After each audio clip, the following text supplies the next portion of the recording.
33번 한번 가볼까요? 33번.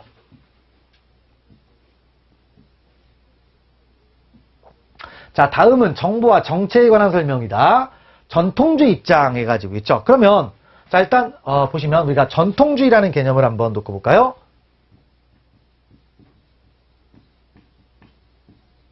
전통주의와 그 다음에 행동주의가 있어요.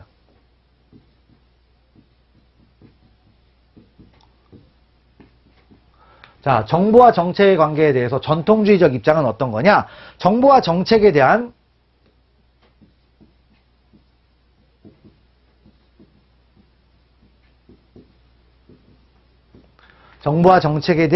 일정 수준의 분리 필요성을 강조하는 경우입니다.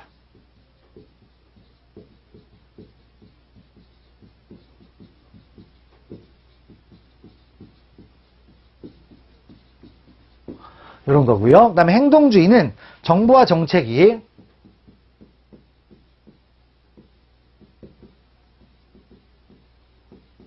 자, 정보와 정책이 어떻게 된다? 공생관계에 있기 때문에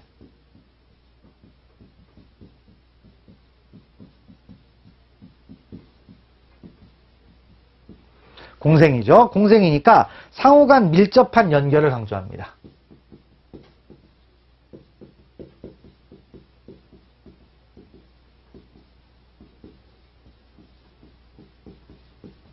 그래서 자, 분리하느냐 아니면 연결하느냐 이런 얘기죠. 분리, 그 다음에 연결 이런 말입니다. 그래서 전통적인 거는 어떤 거예요? 그러니까 정보와 정책을 나누는 거죠. 정보를 가진 자와 그 다음에 정책을 수립하는 자를 나눠서 이게 뭉쳐버리면 어떻게 됩니까? 독재가 될 수가 있는 거죠. 그래서 나누자라는 견해였고요. 그 다음에 이제 행동주의는 이제 그렇게 할 수는 없다. 그래서 어느 정도 연결이 되니까 연결을 강조하자라는 겁니다. 자, 그러면 이제 따져보는데 정보 생산자는 정책 과정에 대해 연구하고 이해해야 한다. 왜 그렇죠? 연결이 되니까. 그래서 이거는 뭐다? 행동주의적 입장이다라는 겁니다.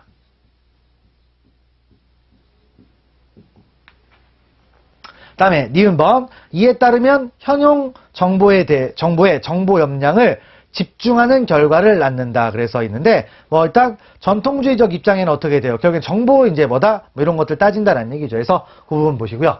그 다음에 뭡니까?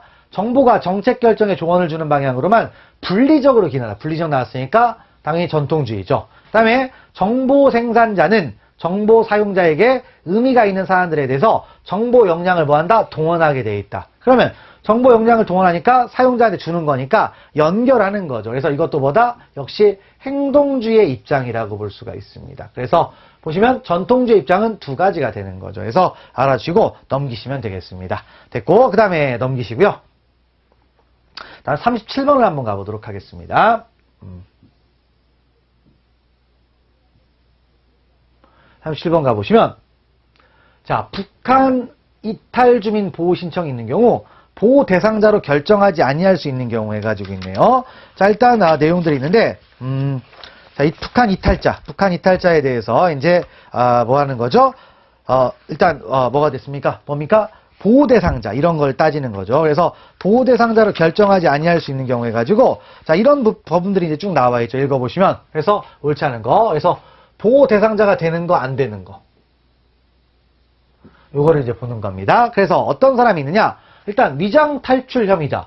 그러면 위장 탈출한 사람을 보호해주면 안 되겠죠? 그래서 당연한 얘기고, 그 다음에 살인 등 중대한 비정치적 범죄자. 그러니까 이런 사람 보호 안 해요. 넘겨주겠다. 이거 송환하겠다는 얘기죠. 그 다음에 국내 입국 후 3년이 지나서 보호 신청하다. 이런 사람들은 보호 조치하지 않을 수 있다는 거죠.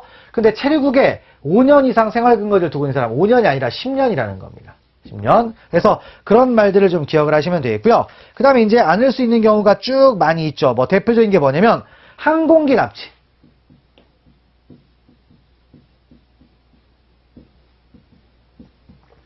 자, 항공기 납치 뭡니까? 마약 거래, 테러.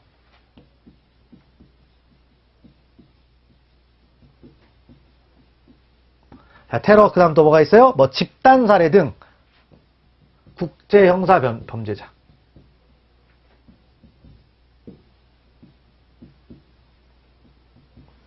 자, 국제 뭐가 됩니까? 형사 범죄자. 이런 사람들도 역시 보호 조치를 안 할 수가 있겠죠. 근데 숫자를 좀 눈여겨서 보시면 될 것 같습니다. 그래서 그런 말들을 좀 알아주시면 될 것 같고요. 넘기시면 되겠습니다. 자, 그 다음에 이제 또 뭐가 됩니까? 38번 한번 가볼까요?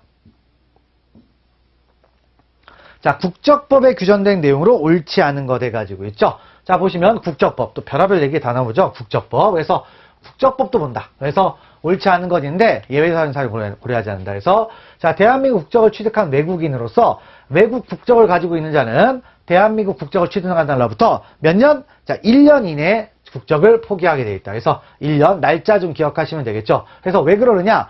우리나라는 이중국적을 인정 안 해요. 그러니까 이쪽도 국적다고 저쪽도 국적다면 안 되죠. 그래서 맞는 얘기가 되겠죠. 그다음에 두 번째, 이게 은근히 많이 나오는 얘기죠.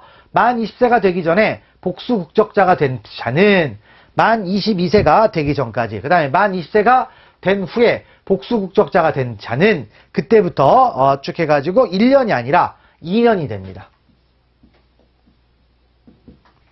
그러니까 결국엔 국적을 선택해야 되는데 어렸을 때 이중국적자가 됐다, 복수국적자가 됐으면 22살이 되기 전까지 선택하라 이거예요. 그 다음에 20살이 넘은 다음에 복수국적자가 됐으면 그때부터 이제 성년 됐으니까 2년 내에 한다라는 거죠. 그래서 자, 일단 2번이 틀렸다라는 걸 알아주시면 되겠죠. 다음 3번, 법무부 장관은 복수국적자로서 국적법에서 정한 기간 내에 국적을 선택하지 아니한 자에게 1년 내에 하나의 국적을 선택할 것을 뭐한다? 명할 수가 있다. 그래서 복수 국적자다. 근데 선택 안 하고 있으면 1년 준다 이거 1년. 1년 안에 선택해라. 우리나라 선택할지 다른 나라 선택할지 이걸 알려주는 거죠.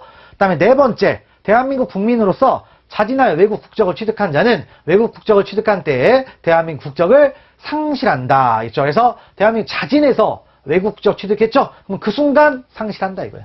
그 순간 상실한다. 그래서 국적법의 내용 알아주시면 되겠고요. 넘어가시면 됩니다. 자, 그리고 이제 뭐죠? 40번 문제를 또 한번, 39번도 한번 가볼까요? 39번.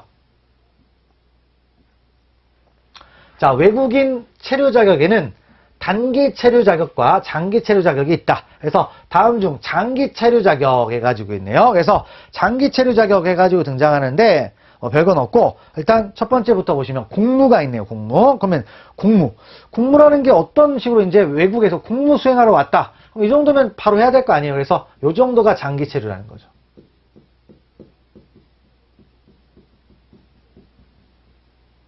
장기 체류. 근데 이제 뭐냐면 뭐가 있습니까? 단기 체류 자격에는 뭐가 있다? 사증 면제, 그다음에 관광 통과, 일시 취재, 그다음에 단기 방문인데 뭐 단기 취업도 있겠고요. 뭐 일단 이런 것인데 일시 취재도 들어갑니다. 일시 취재. 그래서 뭐 기자들 이런 사람들 일시 취재 하려는 거죠. 그래서 있고 단기 취업도 있고 단기 방문도 있어요. 자, 여기까지가 뭐다? 단기 체류 자격이죠.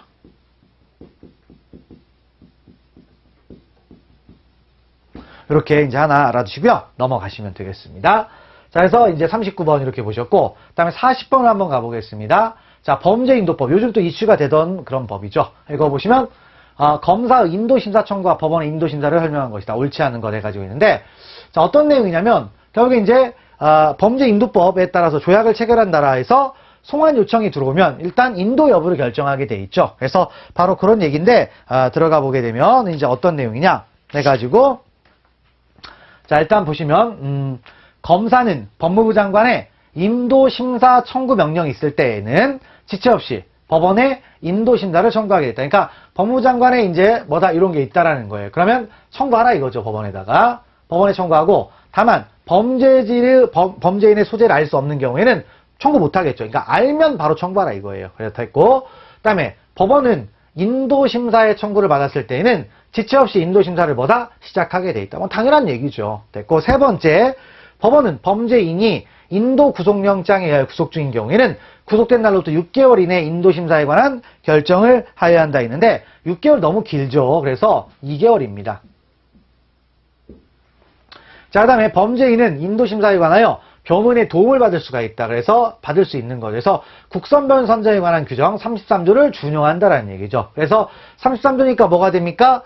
필요국선, 그 다음에 청구국선, 재량국선 이런 것들을 준용한다라는 거죠. 그래서 33조 1항에 해당하는데 피고인에게 변호인이 없다? 그러면 범죄인에게 변호인이 없다? 그럼 선정해 주는 거죠. 그래서 그런 부분들을 이제 알아주시면 되겠고요. 그 다음에 이제 하나 또 좀 더 얘기할 게 바로 이제 법원의 인도심사를 하는데, 법원 어떤 법원? 바로 서울고등법원의 전속관할이 되는 거죠.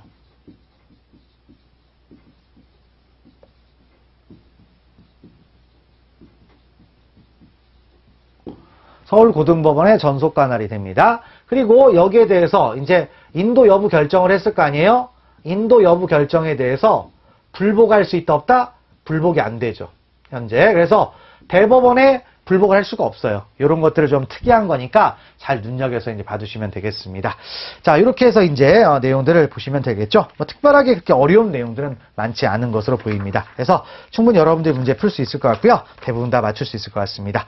자, 이 정도까지 하고 그래서 자, 1회 내용을 마무리를 짓고요.